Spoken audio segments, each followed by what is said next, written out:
대왕고래 프로젝트는 공식 실패를 선언했는데 프로젝트 담당자가 성과급을 받은 사실이 알려져 논란입니다. 그런데 저희 JTBC가 회의록을 입수해봤더니 석유공사 측은 마치 실패를 예견이라도 한 듯 정식 결과가 나오기도 전에 출구 전략부터 짰던 정황이 포착됐습니다. 박소연 기자의 단독 보도입니다. 지난 1월 말 열린 한국석유공사 이사회 회의록입니다. 동해 심해 탐사 권리인 조강권을 다시 설정할지 논의하는 자리였습니다. 한 참석자는 석유공사 측에 급하게 조강권을 재설정해야 하는 이유가 뭐냐고 묻습니다. 대왕고래 시추가 시작된 건 이보다 한 달 전인 지난해 12월 말. 시추 결과도 안 나왔는데 서둘러 해외 자본을 유치하려는 이유가 뭐냐는 겁니다. 그러자 석유공사 A씨는 탐사 시추 한 공이 실패한다고 해서 다음 시추공에서 안 나온다는 보장이 없다며 질문과 다른 답변을 합니다. 이 참석자는 재차 정치적 논란이 있는 상태에서 시작됐는데 섣부르게 해외 기업 투자 유치를 해서 지분이 넘어가면 국민적 정서가 못 받아들인다고 묻습니다. 이번에는 김동석 석유공사 사장이 시추 결과와 상관없이 일단 관건을 분할해놓고 협상 기간 동안 우리의 이익을 극대화하면 된다며 거듭니다. 이를 두고 이미 올해 초 내부적으로 실패를 예견한 석유공사가 대왕고래 책임을 회피하기 위해 해외 투자를 서둘러 유치하려 했던 것 아니냐는 비판이 나오고 있습니다. 대통령이 직접 대박이라고 호언장담을 하다 보니까 이사들이 충분한 논의를 하지 못하고 졸속으로 조강권을 나누는 출구 전략을 취한 게 아닌가 저희는 그렇게 의심하고 있습니다. 대왕고래 프로젝트를 사실상 진두지휘했던 A씨는 지난해 300%가 넘는 성과급을 받은 것으로 전해졌습니다. JTBC 박소연입니다. 이른바 대왕고래 프로젝트가 시추 9달 만에 실패로 최종 결론 났지만 한국석유공사 담당팀은 내부 성과 평가에서 최고 등급을 받은 것으로 드러났습니다. 김한규 더불어민주당 의원실이 입수한 석유공사 2024년도 조직성과 평가 결과 보고서에 따르면 동해 탐사팀은 S등급으로 최우수 평가를 받았습니다.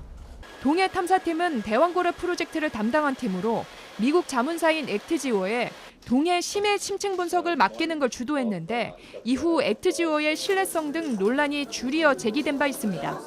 뿐만 아니라 대왕고래 프로젝트를 사실상 진두지휘했던 A씨는 이번 평가를 통해 300%가 넘는 성과급을 받는 것으로 전해졌습니다. 이 같은 평가는 지난달 21일 김동석 석유공사 사장의 결재를 통해 최종 결정됐습니다. 윤석열 전 대통령이 전격 공개했던 대왕고래 프로젝트의 첫 정밀 분석 결과가 나왔습니다. 가스 포화도가 예상치의 10분의 1 수준에 불과했는데 경제성이 없는 곳에 예산을 1,200억 원이나 낭비했다는 비판이 다시 한번 나왔습니다. 류정화 기자가 보도합니다.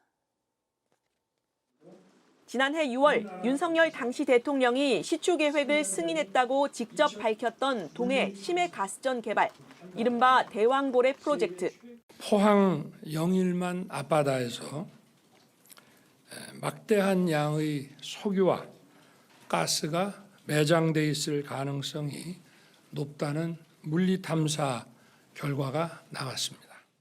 최대 140억 배럴, 당시 가치로 삼성전자 시총 5배의 석유와 가스가 매장돼 있다는 설명이었습니다.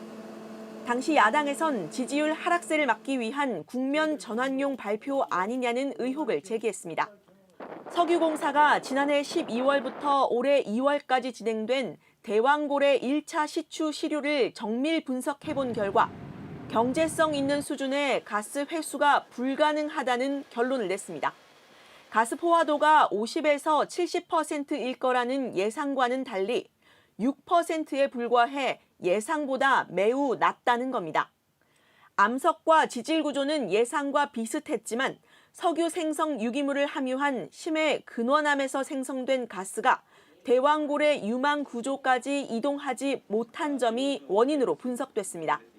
민주당은 경제성 없는 사업으로 국민 신뢰를 크게 훼손한 점에 대해 책임져야 한다고 주장했습니다. 결국은 1,200억이라는 엄청난 예산을 낭비한 그런 결과가 수례한 것이고, 무리하게 어떤 정권의 홍보수단이라든가 이런 것으로 활용하려다가 자원 개발과 관련돼서도 국민적인 신뢰를 잃어버린. 산업부는 이미 지난 2월 대왕고래 프로젝트가 경제성이 낮다는 판단을 내리고 시추를 중단했습니다. 채취한 시류를 분석해 남은 유망구조 6곳 시추 때 참고하려 했는데 이마저도 어렵게 됐습니다. JTBC 유정화입니다.